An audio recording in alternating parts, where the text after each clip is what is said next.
this is my second film. Sampaguita is my second film. But the concept of this came even before my first film. I was thinking of a topic for my first film when it was in a coffee shop in Tomas Morato, where I live. And then a child asked me if I could buy the last garland of Sampaguita he is selling. And then I asked where the flowers come from. And that started this journey of the film. I was intrigued by the fact that the Sampaguita is our national flower. And the first stage of the Sampaguita trade involves children, as well as the last stage, which is the selling.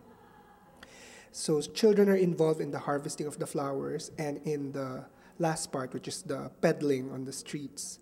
My entire vision of the film is for the director to be non-obtrusive to my subjects. I just want to be an instrument to their stories. I don't want to interfere. So the first part of the filming, I just asked my cameraman, Neil Daza, to just document them while they are walking on the streets. So with a portable camera, DSLR, they follow the children. And then based on the interviews, we dramatized whatever they said on the interview. They go to school in the afternoon and they sell from 6 p.m. to 6 a.m. They go home at 6 a.m.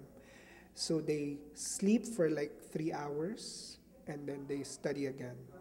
You can't really focus on your studies when you're working, and children are not supposed to work. On a good day, they earn 500 pesos, which is like like €1. So €1 a day, they earn that. So it's a difficult life, but for a country that's like 80% of the Filipinos are in below poverty line, that's a normal circumstance, and that's a sad circumstance for most of the families.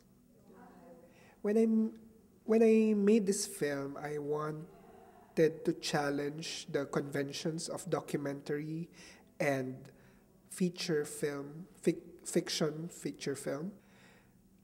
And I always appreciated the fact that documentaries provide you with facts, with the truth, because you're dealing with the actual subjects. But when you feature the actual subjects and dramatize whatever they say on the interview, does that make it fictional? Or it's still a documentary? Or is it a dramatization of it? You know, my intention is also to blur that line, to blur that label of documentary and feature film. And to challenge also our notion of what is truth in cinema. It's really painful while I was directing this film, because I know that after the shooting, after I say pack up, they will still go on with their lives. They will still be Sampaguita vendors. They are still poor. So I hope that this film would somehow change the view of people of them.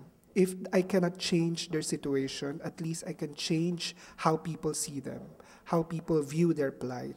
And somehow, in all the screenings of the film, I encounter people who really want to help them. And I hope that the film generates enough money for us to be able to assist the children. Because I think that the film has no use if we can't support the children, because it is an inevitable consequence of the film. We didn't intend it before. We just wanted awareness for their plight, but it seems like now we are socially obligated to somehow assist them. When a Filipino watches this film, that they will never see the Sampaguita vendors the same way again. A lot of people have been telling me that after I saw your film, I bought all their flowers and stuff, and small things like that. You know, I'm grateful for it, because that means that just by telling their stories, you're already affecting change.